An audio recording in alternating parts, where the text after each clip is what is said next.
In this video, I'm going to show you how to create a project timeline dashboard like this in Power BI. You can see we have different projects over different months, and we are showing the length of the projects and the different status of the projects are having different colors.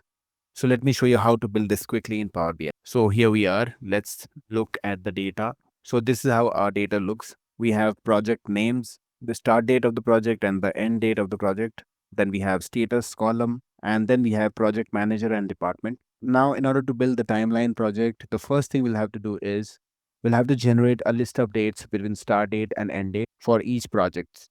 And I'm going to show you how. So let's right click here and click on edit query. So here we are in the Power Query editor. Now let's add a column from here and click on custom column. Let's name this column as expanded date. And here, let's open the curly braces and let's say number dot from. Let's take the start date, close the bracket, dot number dot from. Let's take the end date, close the bracket, close the curly bracket. So this will generate a list of dates between start date and end date. So let's click on OK and see what it generates. It generates a list. So if you see, this list contains the dates, this format. So here I will click here and expand to new rows, change this data type to date, and you will see we have generated a list of dates between start date and end date. Now we don't need all the dates, we just need the months.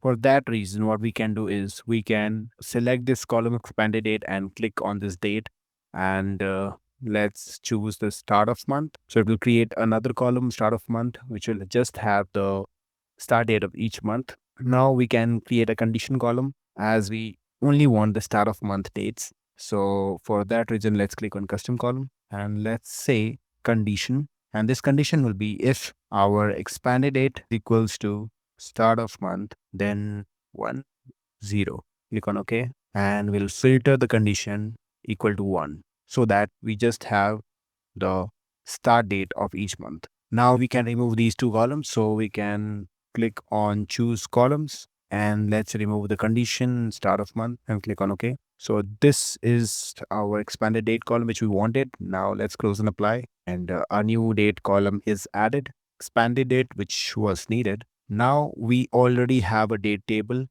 built on this date. Now let's go to the model view and let's link these two on expanded date, save. So now we'll go to the visualization pane, and here we have taken one matrix visual. We have this rows, columns, and values. In the rows columns will take the project, which is the project name. Columns will take the year and month and this month, and we can expand this. And in the values, we can take this project name and it will take as first project. So it will basically take the projects. So it's showing that the project A is from the Jan to March, project B is from March to August, and for all the projects it's showing like this. I've already applied the formatting here, so it's looking like this. Now we want to add a timeline. So we want to add the color bars for the projects. So for that, we'll have to add the conditional formatting. So let's right click on this first project value and click on conditional formatting, background colors, and field format style will be rules. And in the fields, we can add status. So we want to add the conditional formatting on status and say if value is completed, we'll make it as green.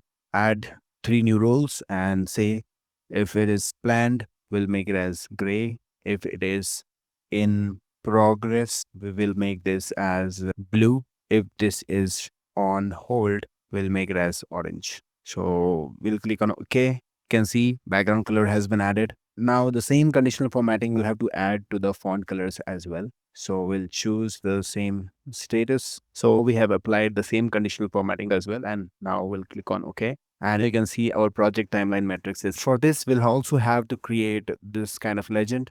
So I've created this legend basically using this 100% stacked bar chart. So what we can do is we can take this bar chart and add the status column here and anything in the x-axis, let's say project. So it will generate something like this. We can remove everything from title, status, title, values, everything will remove, and we'll go to the background. Let's remove this background as well. And then we can reduce the size like this, and we'll go to the y-axis maximum width. We can make it as 50% so that text is visible, and make it slightly bold. So now this is visible, and then we can go to bars, and for all the bars we can choose the colors accordingly, and then we'll get this kind of legend. If you want to connect with me and book a one-to-one call on any Power BI issue, you can book a call on Topmate. Also, if you want to buy Power BI reports along with the dataset and BRD documents, all of these links are provided in the description, so see you there. These are the books that I highly recommend buying that can take your Power BI skills to the next level. These three books can cover almost all the aspects of Power BI, from DAX to Power Query to the overall Power BI dashboarding. You can find the link of these books in the description. Check them out if you want to level up faster. So I hope you found this video useful, and if you like my videos, do consider subscribing my channel. Till then, goodbye and thanks for watching.